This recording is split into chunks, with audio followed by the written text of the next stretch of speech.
Good evening, and welcome to Frank Talks. Tonight we have an important topic to discuss that we believe will help our community to focus on what truly matters. Now, our lead story centers around the 66 Grammy Awards show took place last night, and there's some valuable information that can be garnered from particular events surrounding last night's show. So let's dive into this discussion.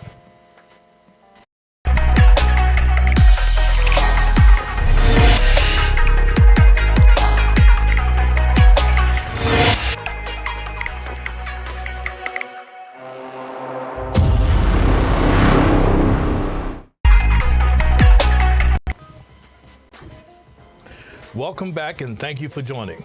Now, numerous individuals tuned in to watch the 66 Grammy Awards on yesterday evening. And while the show was an improvement over previous years in some ways, one moment stood out above the rest. Now, surprisingly, it wasn't Joni Mitchell's performance or the news of rapper Killer Mike's arrest, which we're going to address that later once more information is available, but rather the acceptance speech delivered by the exceptionally talented rapper Jay-Z. Now, it begged the question, did anyone know that Jay-Z was receiving a special award at the Grammys last night? I, for one, did not. But for those who, like me, were unable to attend the Peacock Theater and see it in person or missed the broadcast, let's examine this segment from the awards show. How far we've come with Will Smith and them, Jazzy Jeff and the Fresh Prince winning their first Grammy in '89 and boycotting because it wasn't televised. And then they went to like a hotel and watched the Grammys. I didn't even understand what it wasn't a great boycott. We're here. But then, '98, I took a page out of their book. I was nominated for the Best Rap Album, and DMX had dropped 2 albums that year. They both were #1. Shout out to DMX. And he wasn't nominated at all. So I boycotted, and I watched the Grammys. I'm just saying, we want y'all to get it right. We love y'all. We love y'all. We love y'all. We want y'all to get it right, at least get it close to right. And obviously it's subjective. Y'all don't gotta clap at everything. Obviously it's subjective because, it's music and it's opinion-based. But, some things, I don't want to embarrass this young lady, but she has more Grammys than everyone and never won Album of the Year. So even by your own metrics, that doesn't work. Think about that. The most Grammys, never won Album of the Year. That doesn't work. Some of you gonna go home tonight and feel like you've been robbed. Some of you made it, Rob. Some of you don't belong in the category. Oh, no, that was it. No, when I get nervous, I tell the truth. But outside of that, we got to keep showing up. And forget the Grammys for a second, just in life. As my daughter sits and stares at me nervous as I am. Just in life, you got to keep showing up. Just keep showing up. Forget the Grammys. You got to keep showing up until they give you all those accolades you feel you deserve. Until they call you chairman. Until they call you a genius. Until they call you the greatest of all time. You feel me?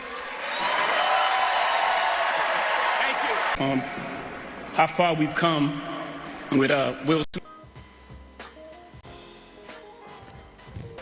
Grammy in '89. Jay-Z managed to interrupt the regularly scheduled programming when he accepted the Dr. Dre Global Impact Award. It was an honor for Black music creators who've elevated the art form. He broke with protocol by calling out the Recording Academy itself for continually snubbing Black artists. He recalled how in 1989, Will Smith and musical partner DJ Jazzy Jeff boycotted the awards when they found out the new category of rap performance would not be televised. He added that when he was nominated for Rap Album in 1998, he took a page out of the book, and out of their book, and chose not to attend when the rapper DMX did not receive any nominations. Rest in peace to the great DMX. And we want y'all to get it right, he said, from the stage Sunday. And that was a perfect encapsulation of Black culture's frustrating push and pull with this institution. And he was accompanied by his young, beautiful daughter, Blue Ivy. He said, "We love you all, and at least get it close to right." Then he spoke of his wife, Beyonce, as she looked from the audience. Now, she has more Grammys than anybody and everybody, and never won Album of the Year. So even by your own metrics, that doesn't work. Think about it. The most Grammys, never won Album of the Year. That doesn't work. So, and listen, he said, then some of you are going to go home and you're going to feel like you've been robbed. Some of you may get robbed, and some of you don't belong in the category. And then he quoted, he said, "When I get nervous," he acknowledged, "I tell the truth." And as Sunday's Grammys proved in the end, he did tell the truth. Now, ladies and gentlemen, no matter what you think of Beyonce's work, Jay-Z underscored how difficult it's been. Now, one might think that it was not, and it could not be difficult for Beyonce, but it's been difficult historically and presently. For the Recording Academy simply does not want to embrace the work of Black and female artists.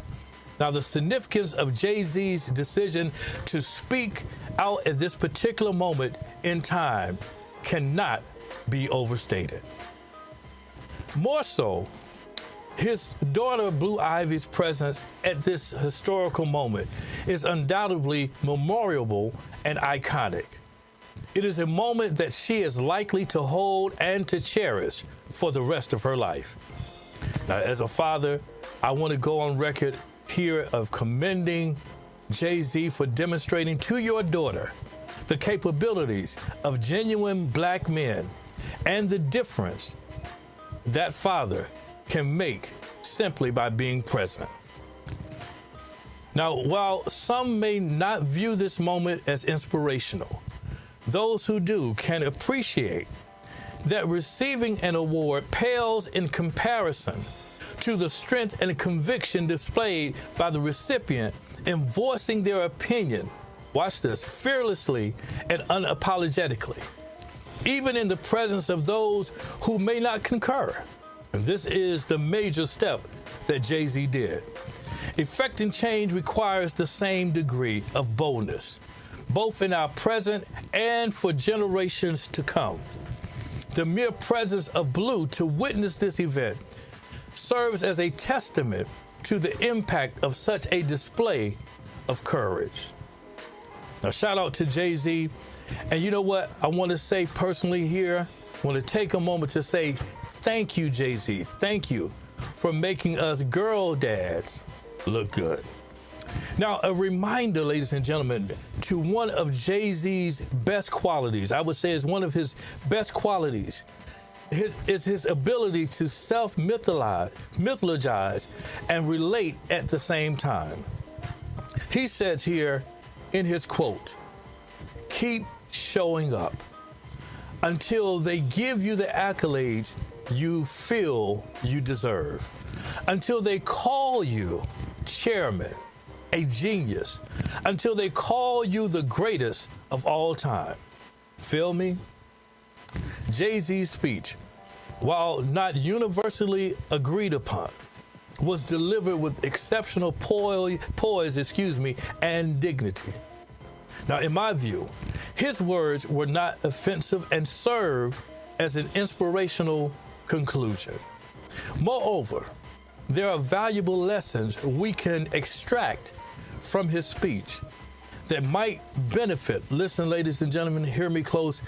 These lessons, I believe, will benefit our community.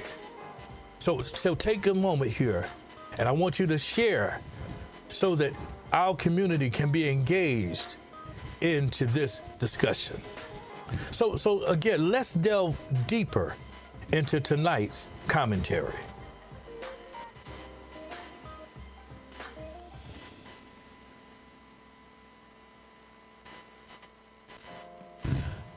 Now, ladies and gentlemen, as previously mentioned, Jay-Z's speech was commendable for its courage. You know, it took a lot of bravery to stand up and to even in that moment to defend his lovely wife, even, ladies and gentlemen, when she may not have needed defending.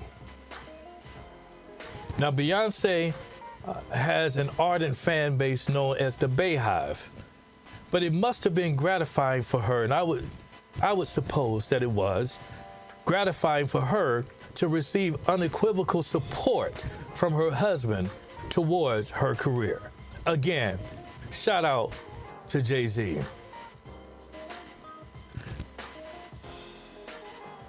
Now, surprisingly enough, despite winning 32 Grammy Awards, Beyonce has never been bestowed with the Album of the Year award. Ladies and gentlemen, you heard it correctly when he said it, but she has never won the Album of the Year award after winning 32 Grammy Awards. She's never been bestowed the illustrious Album of the Year award. And for those who believe in the Illuminati and their alleged membership of both Beyonce and Jay-Z, how does that belief hold up when she's never won the Album of the Year? It's worth noting the critical points made in this now viral rant. We see Jay-Z emphasizes the need for the Black community to receive appropriate recognition. But my question is, why should we wait for the powers that be to acknowledge our talent? You know, the Black community possesses an abundance of talent, and it's time that we start our own movement.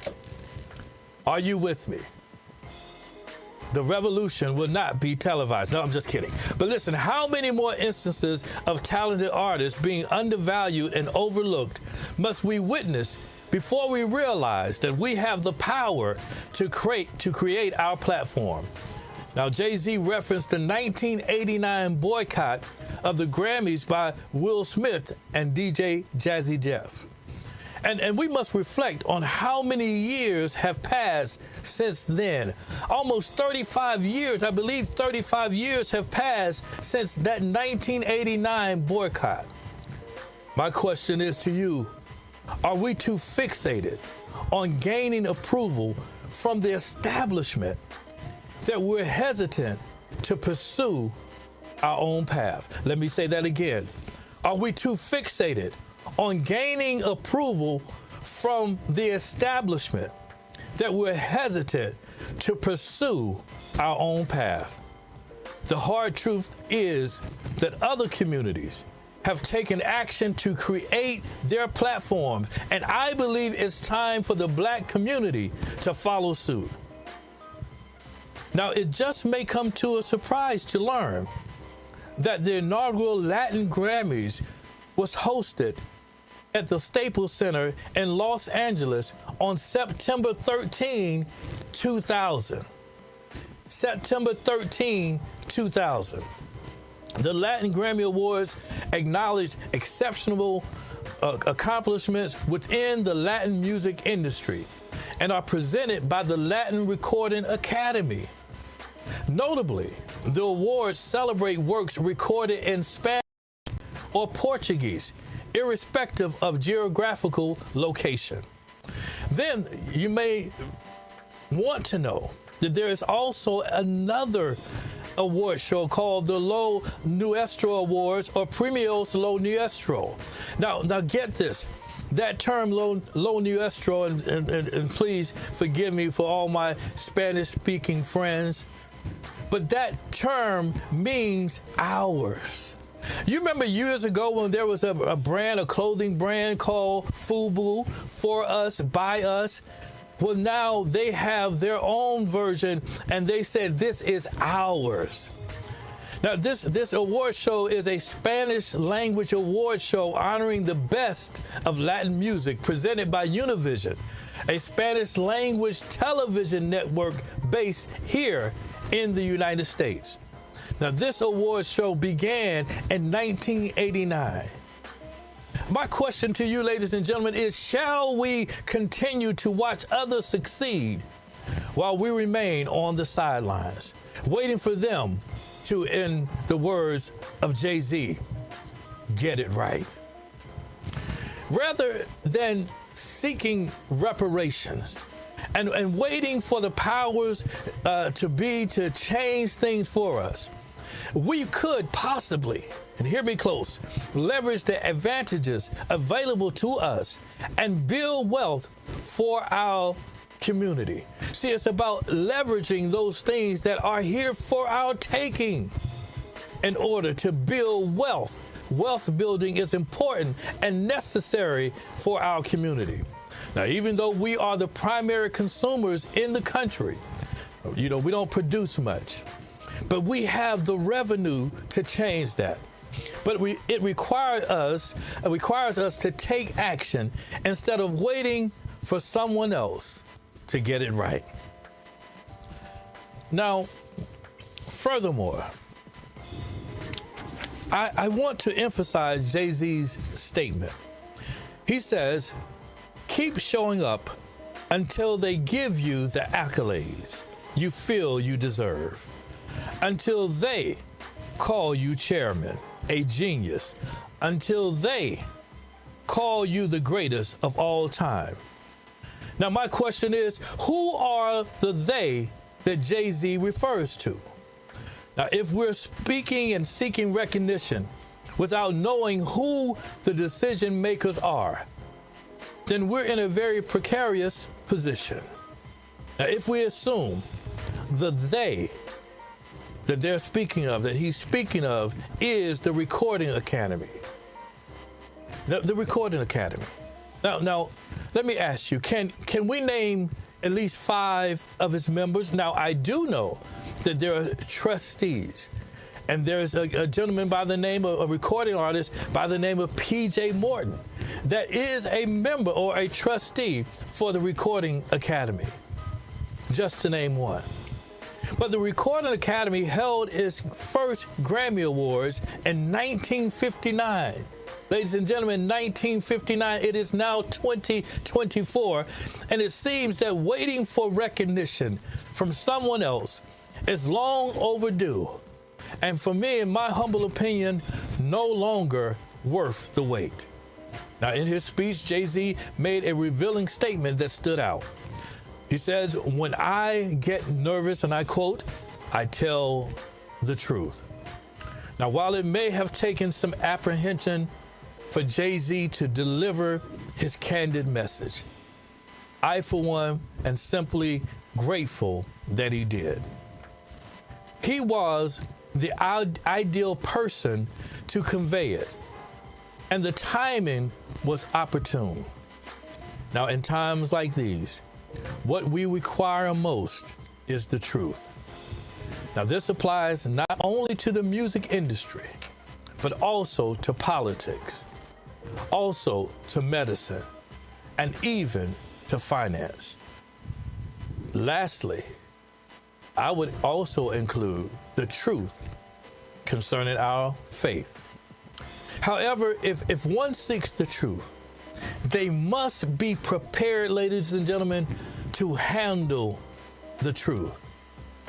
And my question to you is, can you handle the truth?